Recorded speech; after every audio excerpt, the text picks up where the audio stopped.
Something strange just happened in China's AI ecosystem. Almost overnight, Chinese authorities moved to restrict the use of certain artificial intelligence tools inside government agencies and state-owned enterprises. At first glance, it looked like a routine cybersecurity decision. But when analysts started examining the timing, the context, and the technology involved, it began to look like something much bigger. Because this decision might reveal a hidden fear inside the global AI race, and it may signal the next phase of the technological Cold War. Over the past year, artificial intelligence has been spreading through governments, corporations, and public institutions faster than almost any technology in history. Large language models, AI assistants, autonomous agentic systems that can perform tasks, analyze data, and make recommendations. Companies across the world began integrating these tools into daily operations, financial systems, supply chains, customer service, even government decision-making. But in China, something unexpected happened. A new wave of AI tools began spreading rapidly across businesses and public institutions. Employees were experimenting with them. Developers were building new integrations. And suddenly, these tools were appearing inside places they were never originally designed for. Government networks, state-owned enterprises, banking systems. According to reports, Chinese regulators quickly became concerned about what this meant for national security.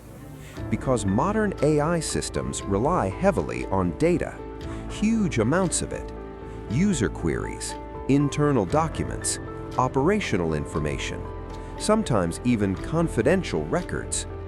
If these systems are connected to external servers or controlled by companies outside direct government oversight, sensitive information could theoretically flow outside protected networks. That's where the concern began.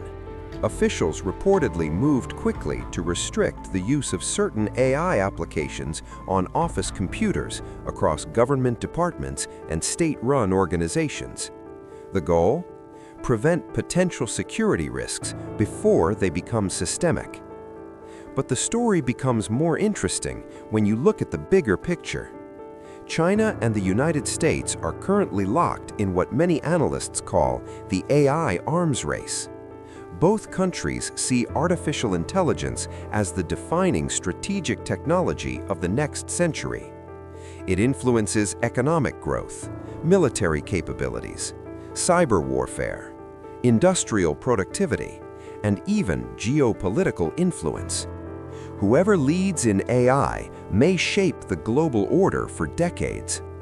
That's why both countries are investing billions into chips, data centers, and machine learning research. But the competition isn't just about building powerful models. It's also about controlling the infrastructure around them. Data, semiconductors, cloud systems, and now AI access itself.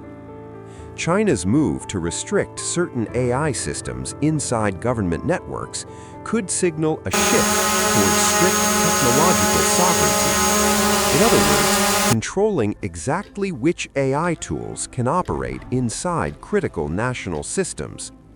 This idea isn't entirely new. China has already developed its own internet ecosystem, domestic platforms, domestic payment systems, domestic social media. But artificial intelligence is different.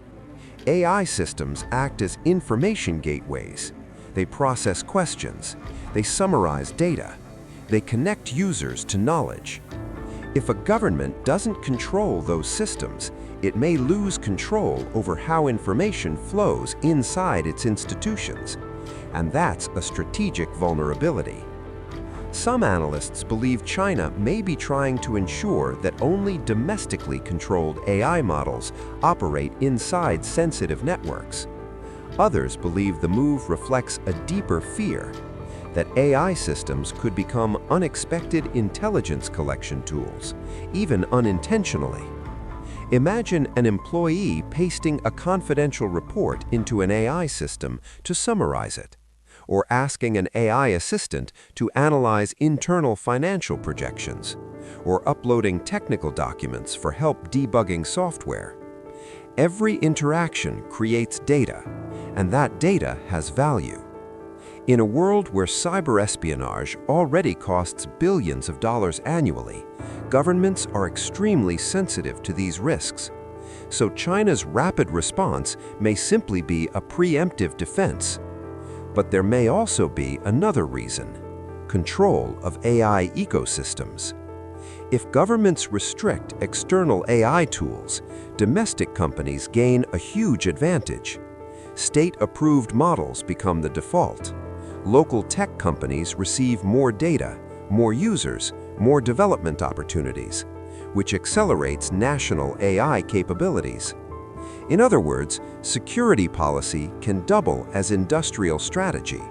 And in the middle of the US-China technology rivalry, every advantage matters. The global implications are significant. Other governments may soon face the same dilemma. Should foreign AI systems be allowed inside sensitive networks? Should public institutions rely on privately controlled models? Or should nations build their own sovereign AI infrastructure? These questions are becoming urgent as AI systems gain more capabilities. Because the more powerful they become, the more influence they have, and the more valuable the data flowing through them becomes. So while this story might look like a small regulatory move, it may actually be a glimpse into the future of global technology. A world where artificial intelligence is no longer just software, but strategic infrastructure. Just like electricity, just like the internet, and just like nuclear technology during the Cold War.